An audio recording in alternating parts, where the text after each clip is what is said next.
로마서 6장입니다. 로마서 6장 1절로 11절에 있는 말씀, 신약성경 246페이지, 본문을 한 절씩 교독하겠습니다. 홀수는 제가 읽겠습니다. 그런즉 우리가 무슨 말을 하리요? 은혜를 더하게 하려고 죄에 거하겠느뇨? 그럴 수 없느니라. 죄에 대하여 죽은 우리가 어찌 그 가운데 더 살리요? 무릇 그리스도 예수와 합하여 세례를 받은 우리는 그의 죽으심과 합하여 세례를 받은 줄을 알지 못하느냐? 그러므로 우리가 그의 죽으심과 합하여 세례를 받음으로 그와 함께 장사되었나니 이는 아버지의 영광으로 말미암아 그리스도를 죽은 자 가운데서 살리심과 같이 우리로 또한 새 생명 가운데서 행하게 하려 함이라. 만일 우리가 그의 죽으심과 같은 모양으로 연합한 자가 되었으면 또한 그의 부활과 같은 모양으로 연합한 자도 되리라. 우리가 알거니와 우리의 옛사람이 예수와 함께 십자가에 못 박힌 것은 죄의 몸이 죽어 다시는 우리가 죄에게 종노릇하지 아니하려 함이니 이는 죽은 자가 죄에서 벗어나 의롭다 하심을 얻었음이라. 만일 우리가 그리스도와 함께 죽었으면 또한 그와 함께 살 줄을 믿노니 이는 그리스도께서 죽은 자 가운데서 살아나셨음에 다시 죽지 아니하시고 사망이 다시 그를 주장하지 못할 줄을 알미로라. 그가 죽으심은 죄에 대하여 단번에 죽으심이요 그가 살아계심은 하나님께 대하여 살아계심이니. 함께 읽습니다. 이와 같이 너희도 너희 자신을 죄에 대하여는 죽은 자요 그리스도 예수 안에서 하나님께 대하여는 살아있는 자로 여길지어다. 아멘. 여러분, 예수 믿는 목적이 무엇입니까? 혹시 여러분의 자녀가 왜 예수 믿어요? 그렇게 물으면 어떻게 답변하시겠습니까? 왜 우리가 주일마다 교회 모여서 예배를 드리게 됩니까? 예배 드리는 이유는 무엇입니까? 우리가 말씀을 읽고 기도하고 경건에 힘쓰는 이유는 무엇입니까? 이런 질문들은 그 답이 구원을 위해서입니다. 나의 구원을 위해서. 그 교회가 존재하는 것은 세상 사람들이 예수 믿고 구원받기 위함입니다. 교회는 그 외에 목적이 없습니다. 구제도 있고 교육도 있고 지역사회 봉사도 있고 성도의 교제도 있지만 이런 것들은 부수적인 일이고 가장 근본적인 것은 인간이 죄로 말미암아 타락한 인간이 예수 믿고 구원받기 위함입니다. 목사의 존재도 성도들이 예수 믿고 구원받는 것을 돕는 것이 목사의 사명이에요. 여러분이 이 땅에 사는 이유가 예수 믿고 구원받은 자로서 모범이 되고 세상에 나아가서 예수 믿자 복음 전하는 것이 삶의 목적입니다. 그렇다면 구원이 무엇인가를 분명하게 우리가 알아야 돼요. 구원이 무엇인가? 그래서 지난 주에는 로마서 5장에 보면 아담이 하나님으로부터 창조된 아담이 범죄했다. 아담의 후손 모두는 죄인이다. 그래서 죄가 세상에 들어오고 그리 표현했어요. 내가 할 수 있는 막을 수 있는 방법이 없어요. 세상이 밀려온 거예요. 그냥 밀려온 거예요. 파도가 밀려오는 거를 막을 수가 없어요. 밀려오는 건 당하는 거예요. 그런데 참 인간이신 예수님이 이 땅에 오셔서 아담이 지었던 죄, 아담 후손들이 지었던 모든 죄를 십자가에서 다 지고 우리의 구원의 주가 되시고 우리는 그 예수님을 믿음으로 의롭다함을 받게 된 것입니다. 그래서 예수 안에 우리는 새로운 존재가 된 것입니다. 새로운 존재는 하나님과 우리 사이가 부서졌는데, 나와 너가 부서졌는데 내 안에 갈등이 분열이 일어났는데 예수님 통해서 하나님과 하나가 되고 나와 너가 하나가 되고 내가 내 안에서 하나가 되고 화목하게 이루어지게 되고 그리고 그 외에 일어나는 모든 일은 감사의 마음을 가지게 된 것이다. 이 구원입니다. 육신이 원하고 눈에 보이는 대로 다른 사람을 지배하려고 하고 자랑하기 원하는 이런 일들은 다 사라지게 되고 하나님의 은혜가 나에게 있으므로 만족하고 사람이 나를 알아주지 않아도 주님이 나를 알아주심에 감사하고 하나님의 사랑을 펼쳐나가는 인생으로 변화가 된 것입니다. 이게 구원이라는 겁니다. 근데 이 구원은 세상의 그 어떤 것으로도 끊을 수가 없다. 완벽하다. 하나님의 구원은 인간의 노력이 아니라 성령 하나님 주신 선물인데 여기에서 벗어날 수 없다. 성령 안에서 이루어지는 구원은 완전하다. 끝까지 하나님이 지켜주신다. 그것을 로마서 8장 35절 이하에 이렇게 말씀하고 있습니다. 누가 우리를 그리스도의 사랑에서 끊겠느냐? 예를 들면 환난, 곤고, 박해, 기근, 적신, 위험, 칼 이런 모든 일은 세상에서는 끊어버리는 일들입니다. 환난이 오면 가족도 끊어지고 박해가 오면 성도가 흩어지고 배가 고프고 적신은 벌거벗었다 그런 말입니다. 신앙생활 때 다 벗김을 받은 거지요. 종일 죽임을 당하게 되었는 그런 가운데서도 우리를 사랑하시는 예수 그리스도를 통해서 넉넉하게 이긴다. 부족함이 전혀 없다. 구원은 완성적이다. 사망, 생명. 사람에게 참 중요한 것이 사느냐 죽느냐 문제 아닙니까? 사망이나 생명이나. 천사들, 권세자들 이것은 영적 존재를 말하고 있습니다. 눈에 보이지 않지만 세상을 지배하는 영적 존재들, 현재일, 장래일, 시간 속에 일어나는 모든 일들, 능력, 높음, 깊음, 공간적인 모든 일, 그 무엇도 하나님의 사랑에서 끊을 수가 없다. 구원은 확실하다. 믿으시기 바랍니다.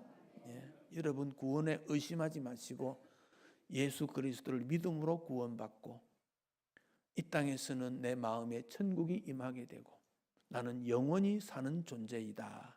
의심하지 않기 바랍니다. 지난 주간에 우리 신수동 75 이상 되신 분 한 200여 명 우리 교회에서 이래 모이니까 거기 어른들에게 인사하러 사람들이 많이 왔어요.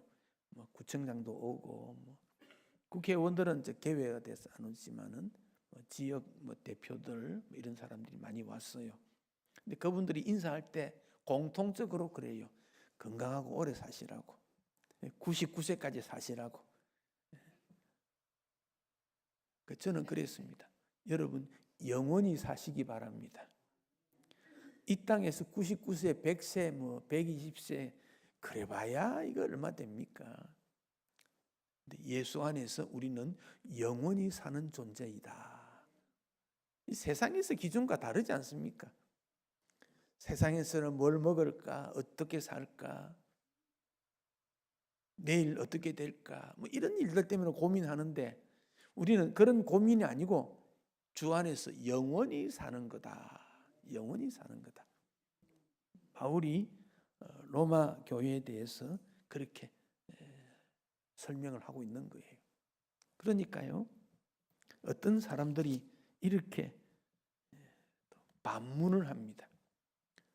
예수 믿고 구원받으니까 죄를 많이 짓고 더 많이 짓다가 구원받은 사람은 은혜가 더 클 거 아니냐?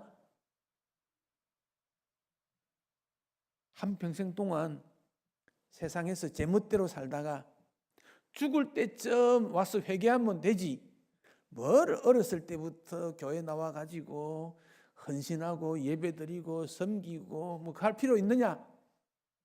죄가 많은 곳에 은혜가 더 클지 않겠느냐? 이렇게 반문하는 사람이 있더라는 거예요. 거기에 대해서 바울이 6장 1절에서 이렇게 말하고 있습니다. 6장 1절 읽었던 본문을 성경을 한번 보십시오. 6장 1절. 그런즉 우리가 무슨 말 하리요? 은혜를 더하게 하려고 죄를 거하겠느냐? 은혜 더하기 위해 죄에 거하면 되겠느냐? 2장 1절에 그럴 수 없느니라. 즉 주님이 은혜를 베풀어 주셨으니 주의 은혜로 구원받으니까 우리는 제멋대로 죄짓고 범죄하고 타락하고 내 멋대로 살고 교만하게 살고 욕하고 싸우고 질투하고 시기하고 살다가 주님이 은혜 베풀어 주시니까 구원받지. 그러면 되는 것이지. 뭐 더 신앙생활 어떻게 하란 말이냐? 그러니까 바울이 그럴 수 없느니라. 그건 안 된다. 안 된다. 왜 안 되느냐? 예수님과 연합된 존재이기 때문에, 구원받은 사람은 예수님과 연합된 존재이기 때문에 범죄 타락한 곳에 그 일에 기웃거리거나 그거를 추구하거나 그걸 목표로 가서는 안 된다. 그게 오늘 본문입니다. 그게 오늘 핵심입니다. 그러면서 예를 들었습니다. 세례를 예를 들었습니다. 세례받음에 대해서. 세례받음을 우리 성경에 공통적으로 보면 물과 성령으로 세례를 받는다. 그렇게 말씀하고 있습니다. 세례라는 것은 물로 씻는다 그런 뜻이에요. 물로 씻는다. 뭘 씻습니까? 우리의 허물과 죄를 씻는 거예요. 이 세례라는 것은 물에 잠근다 그런 뜻이에요. 왜 물로 씻습니까? 죄를 회개하기 위해서 물로 씻는 거예요. 그런데 겉으로는 물로 씻는 것인데 영적으로는 성령께서 우리에게 씻어 주심의 은혜가 있기 때문에 물과 성령으로 그렇게 표현했고, 예수님은 이것을 거듭나는 거다 그렇게 말씀했습니다. 그러니까 여러분, 우리가 주의 말씀을 듣고 죄를 회개함으로 죄가 씻음 받게 되고 성령으로 거듭난 것을 예수 믿는 사람 그렇게 말합니다. 또 바울은 이것을 예수 그리스도의 옷을 입는 거다 이렇게 표현해요. 요즘은 옷이 많으니까 옷 입었다가 벗어서 걸어놓고 다른 옷 입고 그래 하겠지만, 이 당시에는 옷이 많지 않으니까 한 벌 옷을 입으면 씻을 때까지 입는 거예요. 그다음 옷이 몇 벌 안 되니까. 그러면 옷에 오물이 묻고 더러워지면 옷을 벗어놓고 다른 옷을 입는 거예요. 내 죄가 더러워진 거, 타락된 거, 하나님 마음에 합하지 않은 거, 그건 벗어버리고 예수 그리스도로 옷을 입는 거다. 그걸 세례 그렇게 표현해요. 세례. 그러니까 세례는 삶이 완전히 바뀐 거예요. 고린도 전서에는 이것을 이스라엘 백성들이 홍해 바다를 걷는 거다 그렇게 설명을 해요. 자, 여러분 생각해 보십시오. 이스라엘 백성들이 이집트에서 탈출을 해서 광야를 지나가야 되는데 홍해가 있었습니다. 홍해 바다 굉장히 깊습니다. 홍해는 붉은 빛을 띤 바다, 산호가 많아서 그렇다 그래요. 그런데 뒤에는 이집트 군인들이 추격해오고 있습니다. 왜냐하면 이스라엘 백성들이 가보면 이집트에 일어나는 노동력이 사라지면 경제적으로 어려워지거든요. 앞에는 바다고 뒤에는 이스라엘, 이집트의 군인들이고 양옆에는 언덕으로 도망갈 수가 없습니다. 사면으로 꽉 짜여져 있습니다. 그런데 하나님께서 홍해 바다를 열어 주었습니다. 그래서 홍해 바다로 들어갔습니다. 바다로 들어갔다 그 말은 죽는다 그 말입니다. 이집트의 노예 생활하던 400년 동안 있었던 노예의 근성, 죄의 일들, 불신을 홍해 바다에 들어가서 다 죽는다는 겁니다. 그러니까 홍해 쪽에, 이집트 쪽에서 홍해로 볼 때는 세례는 죽음입니다. 반대로 반대편에서는 이제 홍해를 건너 밖으로 나옵니다. 새로운 삶의 모습으로 된 겁니다. 바다를 건넜으니까. 그래서 세례는 뭐냐? 이집트에 있던 노예의 건성, 불신의 세계를 죽고 새로운 세계로 전진하게 된 것, 새로운 세상으로 향해 나가는 것, 그게 세례다, 그런 말입니다. 그래서 세례 받을 때 나는 새 사람이 된 것이다, 믿음으로 사는 거다, 예수님과 연합된 것이다, 그렇게 말씀을 합니다. 우리나라 감리교회 제일 먼저 들은 선교사가 아펜셀러입니다. 아펜셀러가 인천의 내리교회, 그 당시 제물포 교회를 개척했습니다. 아펜셀러가 교회 개척하고 그 다음 그때가 1885년인데 7년 뒤에 1892년에 존스 선교사가 그 다음에 그 제물포 교회, 내리교회를 섬기게 되었습니다. 사람들이 어떻게 사느냐 보니까 개모임을 많이 하는 거예요. 사람들이 모임은 개모임인 거예요. 지금도 그렇지 않습니까? 그래서 존스 선교사가 그래, 교회에서 개모임 하면 되겠다. 사람들이 모이니까. 그래서 교회 와서 개모임 해라, 그런 거예요. 그러니까 사람들이 주일날 모이는데 개모임 하는데 누가 오겠습니까? 객꾼이 오는 거지 뭐. 일반 사람들이 아니고 교회 와서 돈을 주고 받고 계산하고 뭐 하는 거예요. 그런데 그 중에 한 사람이 갯돈 가지고 도망쳐 버렸어. 개가 깨어진 거예요.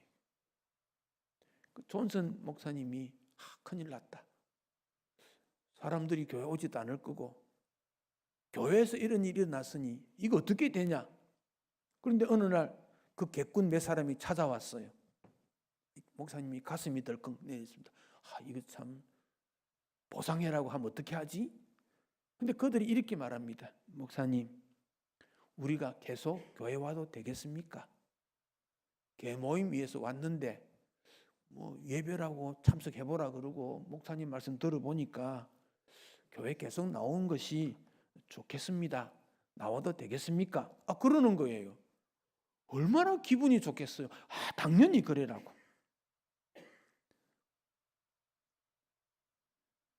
그 중에 이성환이라는 사람이 있었습니다.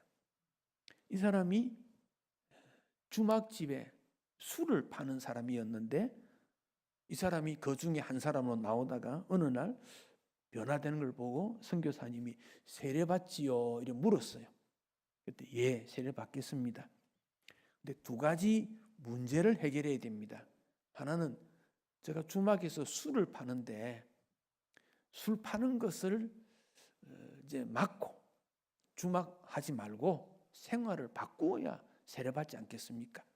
또 하나, 어머니가 강화도에 사는데 어머니가 먼저 세례받고 그 다음 아들이 내가 세례받아야지, 내가 먼저 받고 어머니가 그렇지 하지 않으면 마음이 아픕니다. 또 일리가 있잖아요. 기다려줄 테니까 그리 하시오. 그랬더니 이승환이가 주막을 정리를 했습니다. 다 팔고 술집을 끝냈습니다. 그리고는 고향 강화도로 갑니다. 농사를 짓습니다. 거기서 어머니에게 예수님을 소개했습니다. 그러니까 어머니가 그래서 좋구나, 세례 받고 싶구나 그랬습니다. 근데 이승환이가 존스 선교사를 인천에서 강화도로 오게 해서 세례 받으면 좋겠다 생각했는데 그 교산 마을에는 서양 오랑캐가 못 들어온다, 서양 선교사 못 온다 그랬어요. 그래서 할 수 없어 가지고 이승환이가 어머니를 업고 배에 갔습니다. 배 위에 올라가서 세례를 받았습니다. 이게 출발이 되어서 그 집을 교회로 내어놓았습니다. 그 교회가 강화도의 교산교회입니다. 삶이 완전히 바뀌게 된 것입니다. 세례받으면 무엇인가? 예수님과 연합되었다, 하나가 되었다, 그런 말입니다. 예수님과 하나 되었다는 말은 죄에 대해서, 옛 습관에 대해서 나는 죽고 예수님과 함께 새롭게 살게 되어졌습니다. 그게 세례받음입니다. 예수님과 연합되었다는 것 다시 한번 정리를 해보십시다. 첫째는 죄에 대해서 죽었다. 지난날 지었던 죄들뿐 아니라 앞으로 지을 모든 일도 죽었다. 여러분, 우리가 주님의 일을 하는데 감사와 기쁨과 은혜로 일을 해야 되지 열정만 가지고 하면 안 돼요. 왜냐하면 이 죄에 대한 죽었다는 말은 지식적으로 받아들이는 것이 아니라 실제로 내 감정, 이성, 지성 모든 것이 죽어버리는 거예요. 그 판단도 세상적인 판단으로 접근하면 안 된다 그 말이에요. 인간의 논리, 상식 그것보다 더 중요한 것이 예수님의 뜻이 무엇인가를 찾아라는 겁니다. 그게 예수님과 연합되는 일입니다. 우리가 드리는 예배, 기도나 섬김을 통해서 예수님이 등장되어야 됩니다.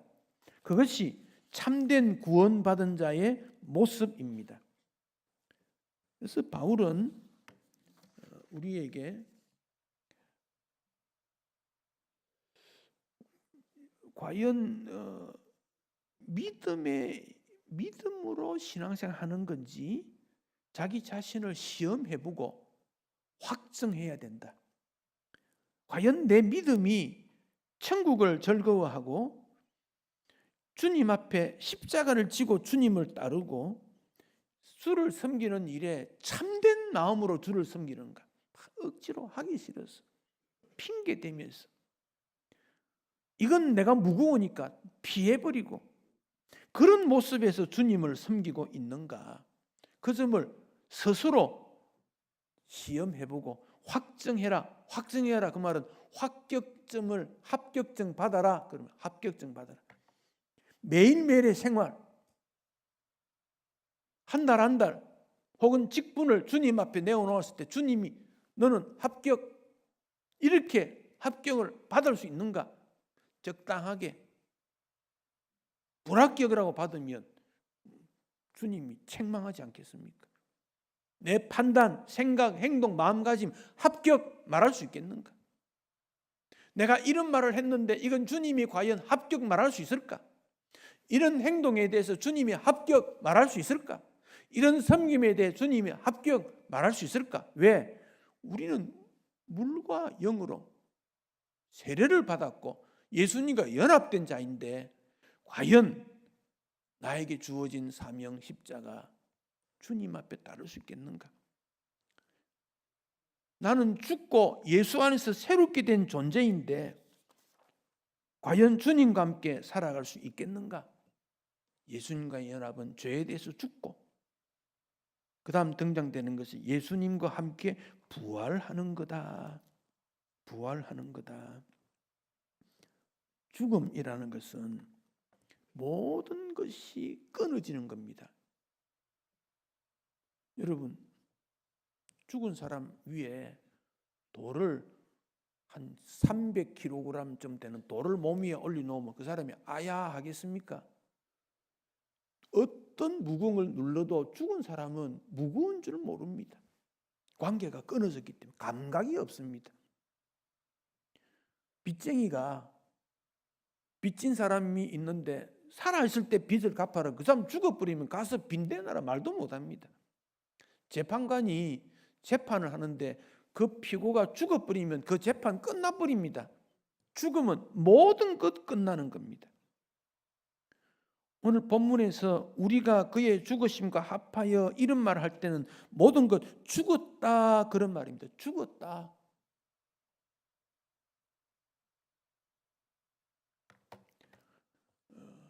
서양에서 장례식을 할 때 관 속에 사람의 시신을 깨끗하게 정리하고 그분을 딱 넣어놓고 제일 마지막에 이제 가족들이나 친척들이 지나갑니다.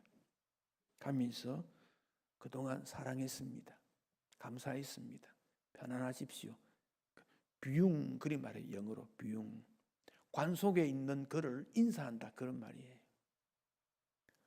어느 기독교 세계적인 연합회에서 어떤 이슈가 있었어요. 첨단한 문제를 가지고 다투었어요. 이렇게 말하면 이렇게 반발하고 저리 말하면 이렇게 반발하고 막 싸웠어요. 결론이 안 나는 거예요.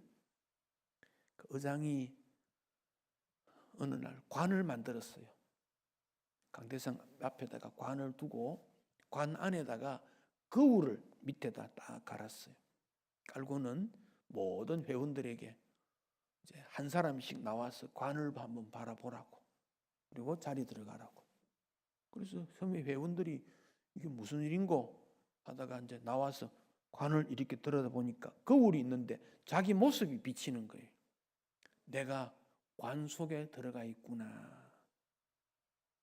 내가 이렇게 죽는다면 나의 이 주장은, 나의 이 행동은, 나의 생각은 무엇이 되겠는가? 자리에 들어갑니다. 다 그렇게 했습니다. 더 이상 논쟁이 되지 않습니다.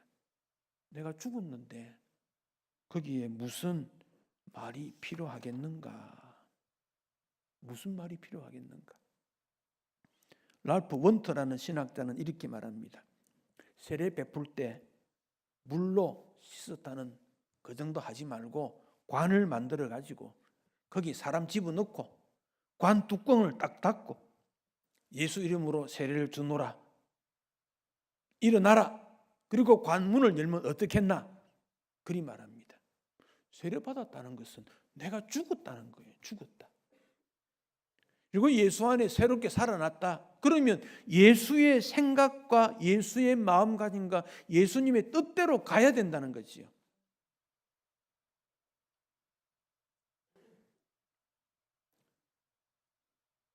구원이 무엇입니까? 예수님과의 연합인데 나의 죄는 예수님의 십자가에서 죽고 예수님이 부활하실 때 내가 새롭게 부활을 하게 된 것이다. 이 과정이 참 어렵습니다. 쉽게 되지는 않습니다. 그렇기 때문에 우리 예수님께서 이 죽음 앞에서 내 뜻은 아닌데 그러나 아버지 뜻이면 그렇게 되기를 바랍니다. 그런 기도하지 않았습니까? 그런 기도 없이 예수님과 함께 죽는 것도 안 되고 부활하는 것도 어렵습니다. 예수님과 연합은 성령님을 의지하는 것입니다. 성령님 의지하는 것은 예수님이 떠나시면서 성령을 보내줄 테니까 성령 속에 살아라고 말씀하고 있습니다. 성령이 우리와 함께 하심으로 더 이상 죄로부터의 자유를 얻게 되고 죄의 종노릇을 하지 않게 되어진 겁니다. 오늘 11절에 이렇게 말씀했습니다. 이와 같이 제가 설명드린 내용입니다. 이와 같이 너희도 너희 자신을 죄에 대하여 죽은 자요 그리스도 예수 안에서 하나님께 대하여 살아있는 자로 여길지어다. 여기 중요한 단어가 여기라 그런 말입니다. 여기라. 이 말은 믿는다보다 더 강한 확정적인 단어입니다. 하나님께 대하여 살아있는 자로 확실하게 여겨라 그런 뜻입니다. 이 구원의 진리가 애매하다, 이해가 잘 안 된다, 그럴까 의문스럽다, 그런 생각하지 말고 마음에 그런 생각이 있을지라도 예수 안에서 하나님 앞에 살아난 자로 확실을 믿고 의지하고 틀림없이 그렇게 살아가야 된다. 우리 성경에는 그런 단어들이 많습니다. 여호수아야 너가 발바닥으로 밟는 것은 너희 것이 되리라. 여호수아 이스라엘 땅에 안 됐는데 요단강 건너기 전에 되리라, 됐는 것으로 확실히 믿고 이행해라 그런 뜻입니다. 미래에 될 일을 지금 당겨서 확실하게 되는 것입니다. 여러분, 우리는 어떤 존재입니까? 우리는 예수님과 함께 부활한 새로운 사람입니다. 새 사람. 새 사람이라는 말은 생각이 바뀌었다. 소속이 바뀌었다. 목적이 달라졌다. 그 새 사람은 생활도 새롭게 되는 겁니다. 그래서 새 사람은 새로 새 생활을 하게 됩니다. 예수님 밖에서 일어났던 생활 다 버리십시오. 아무 유익이 되지 않습니다. 그것 가지고 천국 못 갑니다. 새로운 생활로 하나님 앞에 가야 됩니다. 천국에서 하는 일을 연습해야 됩니다. 천국에서의 판단을 가지고, 천국에서의 삶을 가지고 주님 앞에 가야 기쁨으로 주님을 만날 수 있지 않겠습니까? 예수님과 연합된 우리는 예수님과 함께 새로운 삶을 사는 존재이다. 세상적인 어떤 일들, 개인의 욕심들 다 내려놓으십시오. 살아있는 자로 여길지어다. 여겨라. 하나님의 백성으로 여겨라. 천국 백성으로 여겨라. 부활한 사람으로 여겨라. 주님이 말씀하고 있습니다. 예수 그리스도 안에서 부활한 자로서 새 생활, 새 기쁨으로 마음껏 자유롭고 주님을 섬기며 천국을 경험할 수 있기를 축복합니다. 기도하겠습니다.